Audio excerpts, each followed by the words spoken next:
What's up, everybody? My name is OMG WTF LOL FTW BRB. Welcome back to more Total Extreme Wrestling 2016, the WWE vs. TEW series, the weekly series where we take the events and shows that the WWE runs, book them in the game to see just how well the WWE does against TEW, or if Total Extreme Wrestling will be the company that brings the WWE down to its knees. Today we are booking the August 7th edition of Smackdown Live, trying to catch our way up to what currently is the 16th. So we're still a week behind WWE, who are pretty much have already booked the August 14th edition of Smackdown Live. They're actually close to SummerSlam, so I'm trying to catch up as quick as I can so we can get SummerSlam up and loaded up probably around Monday when I get around to watching it. So that's the plan. We'll see if it works out.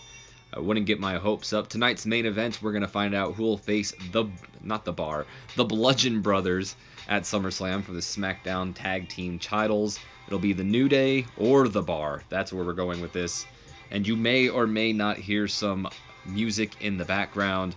I did a little bit of a test run on the Monday Night Raw edition that we uploaded not too long ago, but you really couldn't hear it all that well. I had it down pretty low because I was worried it would overpower me. So this time I turned it up actually pretty loud. I got it around the 60 mark right now.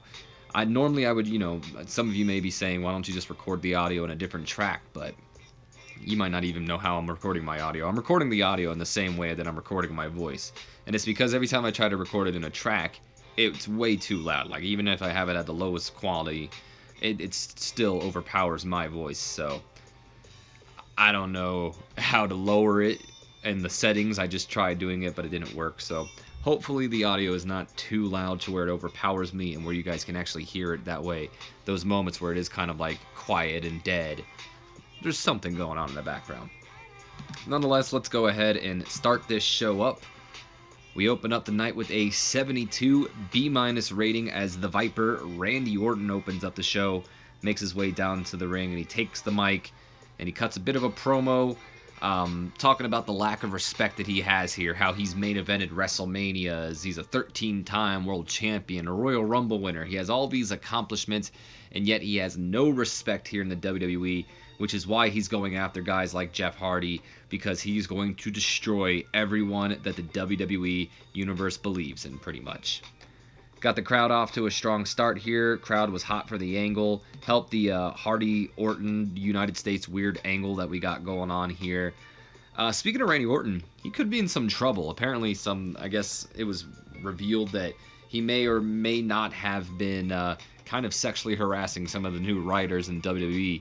Apparently he pulled out his wee-wee and then told the people to shake his hands, and if they didn't, he'd threaten to go tell Stephanie, saying how they're big leaguing him and whatnot. So, I don't know. That the way the world works nowadays, that could come back and bite him. Not that it's not a serious thing, but that could be almost one of those, oh, well, you're fired. I mean, look how quick they got rid of Enzo. Granted, the reason they say they got rid of Enzo is because he didn't tell him that he was under investigation, but I think there's more to it. 48 D+ rating as we see both Sheamus and Cesaro of the Bar. They're backstage and they're planning for their match later on tonight against the New Day. Winner faces the Bludgeon Brothers at SummerSlam. 50 D+ rating as Charlotte Flair approaches Becky Lynch backstage and the two of them talk things out. Becky says she was, in a rock and a tight place pretty much last week because she wants to root for her friend Charlotte Flair, but at the same time, she wanted Carmella all to herself, and now that Charlotte won, it's going to be a triple threat match, and it's just a higher hurdle that she has to jump over. Charlotte, while she doesn't want to apologize because she wants she wants the opportunity just as much as anybody. She wants, Becky to understand that she wasn't trying to step on her toes, and she's just trying to check in to make sure that they're cool before their tag team match later on tonight against the Iconics. Becky says, well, of course they're cool, they're not Bayley and Sasha, so nice little fun jab there. And I really am starting to get the feeling that a women's tag team division is coming here sooner rather than later. Possibly jumping between brands here because not only the jab at Bayley and Sasha here from Becky Lynch, but also something later on tonight really makes me just think that they're starting to build towards it, especially when you think about how we have duos like the Iconics, like Absolution, like the Riot Squad and so on and so forth. So I think we got something in the works. I mean, who knows? Maybe we can have Lana and Naomi. They're both kind of like dancers. It does go ahead and advance the Women's Championship feud. I should go ahead and change the name of that to something else. 39 D- as Carmella's music hits, and out comes the SmackDown Women's Champion as she's going to join color commentary for the next matchup. Before the next matchup can take place, though, the Iconics... Oh, hold on. Before we even get to the Iconics promo, 42 Solid D as we hype up the triple threat match for SummerSlam, of course. Carmella defending her SmackDown Women's Championship against both Charlotte Flair and Becky Lynch. And then the Iconics continue on with what they've been doing for ever since their debut. As before the match begins, they begin to mock their opponents, mocking Charlotte Flair, talking about how she's lost to Carmella twice. And they go to mock Becky Lynch, but they can't find Becky Lynch. They aren't really sure where Becky is, and it's because they accuse Becky of hiding in Charlotte's shadow, just like she will be in SummerSlam and just like she always will be. So a little bit of a harsh reality there for Becky Lynch, adding a little bit of fuel to fire between these two. There we go. 50 D+ rating for our opening match of the night in a poor matchup. Becky Lynch and Charlotte Flair, the Tea Time duo, going over the Iconics, Billie Kay and Peyton Royce in 6 minutes, 30 seconds, when Charlotte Flair goes over Peyton Royce with the figure 4 leg lock, or excuse me, figure 8 leg lock. In terms of in-ring work, Charlotte, of course, was head and shoulders above everybody else. Carmella was on commentary for the previous angle, the Iconics mocking Becky Lynch and Charlotte, and she was also on commentary for this match. So what's interesting here is... never mind, I was going to say I didn't see any note telling me that she's weak, but it's just staring me right in front of my face, so... She was weak, never mind. Peyton Royce, though, is getting better at her gimmick. Color helped out the match a bit. Charlotte Flair with an in-ring performance of a 57, of course, the best of the match. Becky Lynch with a 46, Peyton Royce with a 39, the worst of the match, and Billie Kay with a 40, so just 1 point better than Peyton. No work improvements, unfortunately. As we go to a 57 C- rating, backstage, Renee Young backstage to interview the New Day about their match against the Bar, and of course, possible match against the Bludgeon Brothers. New Day kind of take control of the interview. Last week we saw them on color commentary. Pretty much being the color commentary table. This week, Kofi Kingston assumes the role of Kramer Kingen. I think I got that right. And he kind of does a little bit of a mocking voice as he interviews both Xavier Woods and Big E, as they pretty much just talk trash on the Bar pretty much tonight, and the Bludgeon Brothers to an extent. Gain some heat for the tag title feud. 64 Solid C as The Miz is on set for The Miz and Mrs., and while he's on set, he goes ahead and announces that he will indeed face Daniel Bryan at SummerSlam. So the match is confirmed. Miz is getting better at his gimmick. 75 B- as the WWE Champion AJ Styles makes his way towards the entryway because he is coming out next. 55 C- as Charlotte Flair and Becky Lynch after the match, they're happy and they're hyped. Flair just loves teaming with Becky Lynch, which again makes me just, she specifically said, man, I love teaming with you. And they made that jab towards Charlotte and Bayley, and I'm just kind of like, are we going to get a women's tag, maybe tag title match at the Evolution pay-per-view? First time women's tag team titles, and it's going to be the 4 horsewomen going against each other, the Boss and Hug Connection versus the Tea Time duo, which isn't their real name, I'm just calling them that right now. I feel like that's what we're getting. Nonetheless, and I guess that means that neither Charlotte nor Becky are winning the title. But Becky, she talks about how she loves teaming, or not Becky, Charlotte talks about how she loves teaming with Becky, and Becky's like, I love it too, but come SummerSlam, it's a triple threat match and we're against each other, and tea time pretty much as the two just kind of stare each other down. Gaining heat for the feud as well, so good stuff all around there. 100 A-star, Big Break John doing his due justice. Thank you as always, John Cena. Bringing in the crowd, thank you. Hyping up our ratings most likely as well.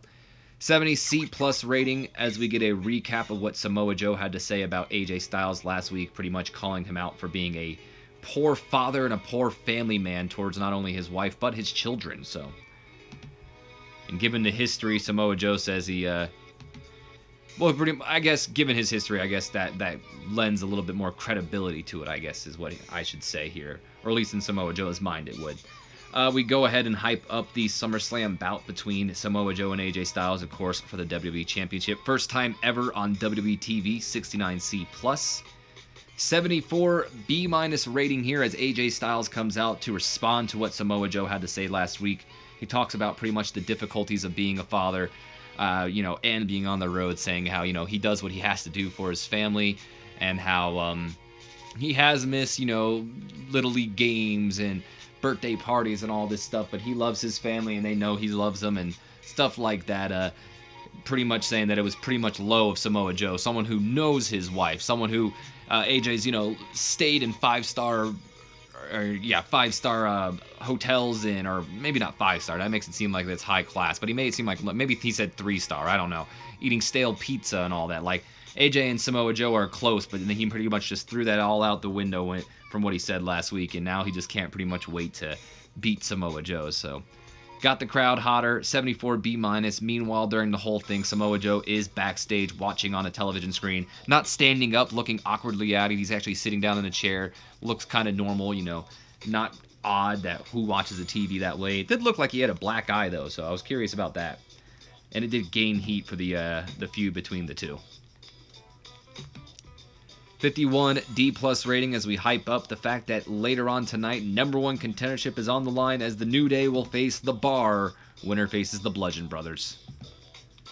55 C- rating as Lana is getting ready for her upcoming match against Zelina Vega, a rematch from last week, when Rusev approaches her and he kind of apologizes, pretty much telling her that I'm going to be there by your side tonight for your match against Zelina Vega. That's when Aiden English approaches, and he also apologizes to both Rusev and Lana, and the apology is accepted, and it looks like Rusev Day has made up and things are all great and stuff.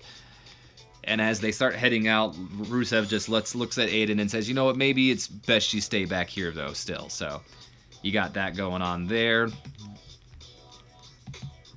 No, not yet.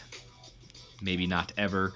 29 solid E rating here. Might have done better than last week's match, but I highly doubt it. 29 solid E rating and a terrible matchup. Zelina Vega goes over Lana once again in 4 minutes 12 seconds. No ropes for leverage. Ignore that. She didn't do that. A lot of interference though. Aiden English accidentally hitting Lana, which led to the end of the match, but we'll get to that in just a moment. Rusev distracting Zelina Vega at one point. Andrade distracting Lana. Pretty much that's what the ending segment was right there. Lana looking good, looking like she's about to beat Vega. Andrade gets up on the apron and distracts her for a bit until Rusev gets involved. He starts battling it out with Andrade. Andrade gets the upper hand. Aiden rushes down to the aid because he sees that his buddy Rusev's in danger. And he goes after Andrade Cien Almas as he spears him. I guess he kind of connects with Lana, who is climbing up on the turnbuckle. She goes down. Zelina Vega hits the knees. 1, 2, 3. Vega wins again. Andrade helping out ringside, as did Rusev. We already know about the great chemistry between Vega and Lana, so good stuff there. Did cool the crowd a little bit here, and ignore all the face turns as of right now. We'll get to that when we get to that. Zelina Vega with an in-ring performance of a 28, Lana with a 31. So losing heat for the feud, but helping Zelina Vega out most likely in the long run. And Aiden, of course, was distraught once again and ended up walking away because, he's just beating himself up because once again he's costing Rusev Day a victory.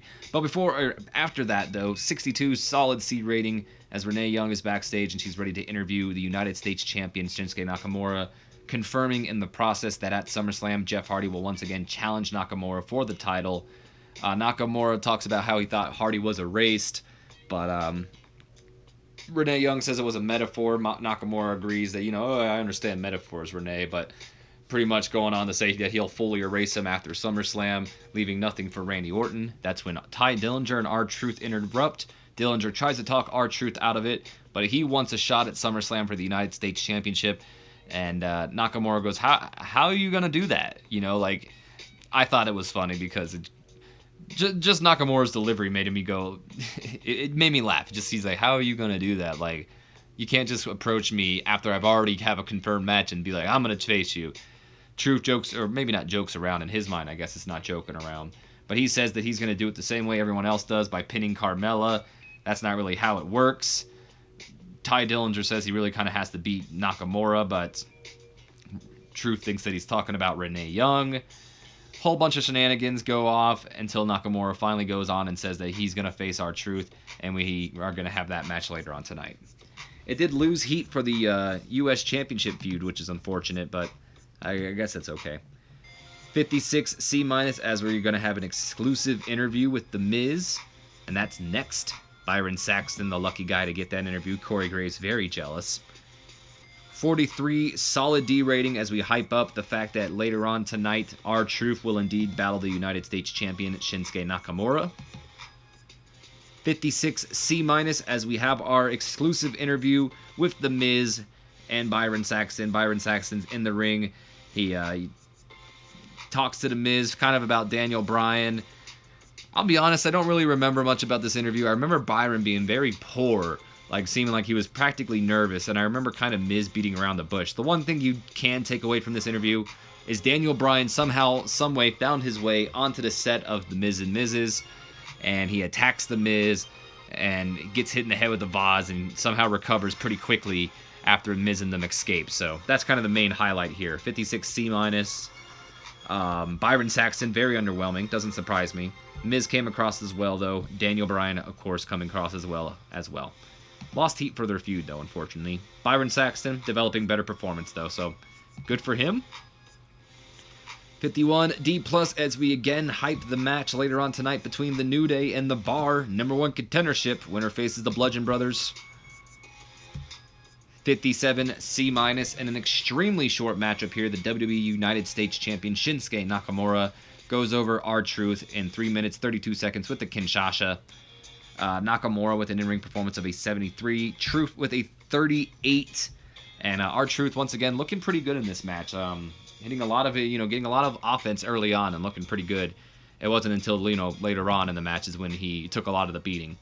Nakamura improving in performance, good for him. 53 C- as the Bludgeon Brothers cut a brief promo talking about their excitement about who's going to win between the New Day and the Bar, and how they're excited to pretty much defend their titles at SummerSlam in a menacing way as well. Okay, I was gonna say, did we not press it? The Bar, or excuse me, I keep calling them the Bar for some reason. The Bludgeon Brothers are in action next, and it's a 3-on-2 handicap match. 43 solid D rating here, as we get some local talent. Aliki Lee, Julio Rivera, and Pablo Kozlov, being played by Aaron Epic, Alex Chamberlain, and Greg Anthony, if any of you guys are wondering. I have those backwards. So Pablo Kozlov, Aaron Epic, Julio Rivera, Alex Chamberlain, and Aliki Lee, Greg Anthony. So there you have that.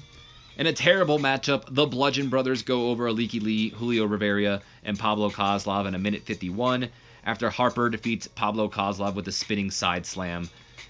Harper was head and shoulders above everybody else here. Aliki Lee off his game. He is getting better at his gimmick, so good for you, Aliki. Harper shown in this matchup. Rowan with an in-ring performance of a 51. Harper with a 65. Pablo with a 24. Julio with a 22. And Aliki Lee, this gentleman right here, with a 21, the worst of the match. Although the jobbers are making the most of their appearance, Pablo is improving in Rumble and performance. Aliki is improving in Rumble and performance. And Julio is improving in Rumble and performance. So all three men. 49 D+ rating as we hype up some SummerSlam matches here. The next couple angles are all going to be SummerSlam hype. First one is hyping up the fact that AJ Styles will defend his championship against Samoa Joe, the WWE title. Carmella defending the Smackdown Women's Championship against Charlotte Flair and Becky Lynch. And the Cruiserweight Champion, Cedric Alexander, defending his championship against Drew Gulak. We then hype up that Braun Strowman will defend his Money in the Bank briefcase against Kevin Owens. Dolph Ziggler will defend the Intercontinental Championship against Seth Rollins. Shinsuke Nakamura defending a United States Championship against Jeff Hardy. And Finn Balor battling the Constable, Baron Corbin. 59 solid C for that. And then finally, our final SummerSlam hype segment. We hype up that Alexa Bliss will be facing, or defending, her Raw Women's Championship against Ronda Rousey. Daniel Bryan will take on The Miz, and Brock Lesnar defends the Universal Championship against Roman Reigns. 62 solid C for that. It's main event time, 65 solid C rating for the main event, and a decent matchup here. The New Day, Big E and Kofi Kingston going over the bar in 20 minutes 4 seconds after Kofi Kingston beat Cesaro with the Midnight Hour. Back and forth action, 20 minutes long, as you can see. These guys went for a while here. Anybody could have won this match. It was back and forth. Both superstars, or both teams, I should say, hitting all their moves in, making it look like it was close. It looked like it could have gone any way. The crowd was hot for this match. Definitely the best match of the night. These two teams have great chemistry, great rivalry back on Monday Night Raw. They kind of had a bit of a feud when they first started on Smackdown, but the bar just kind of like dissolved away here. And now the New Day heads into the Bludgeon Brother feud. So it's been a while since we see the New Day with tag titles. I don't think they're going to win. I really feel like they're building the Bludgeon Brothers up, but nonetheless, it should be a fun match. Xavier Woods doing some good work ringside. Big E and Xavier Woods have pretty good chemistry when being managed, it looks like. Sheamus with an in-ring performance of a 54. Cesaro with a 58. So it looks like Sheamus is actually going to be the weakest of everybody here tonight. Kofi Kingston with the best in-ring performance of a 65. And Big E with a 59. Gained some heat for the SmackDown Tag Title feud. Sheamus is improving in performance, as is Kofi Kingston and Cesaro. So the one not improving on anything was Big E tonight.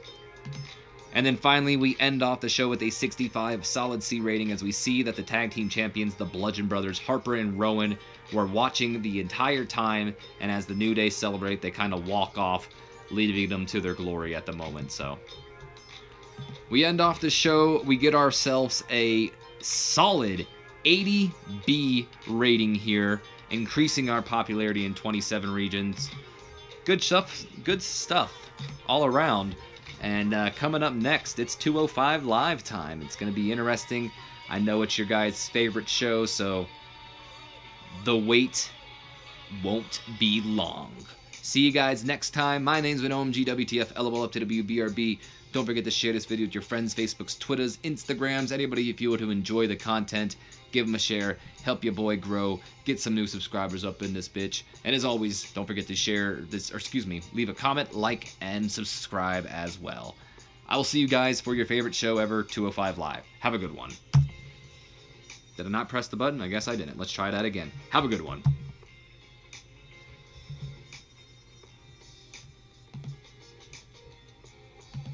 We're still recording? Why is it not doing it? This is going to be a weird outro. Let's... I won't let me end. I wonder if we can do it this way. Alright. Have a good one, guys.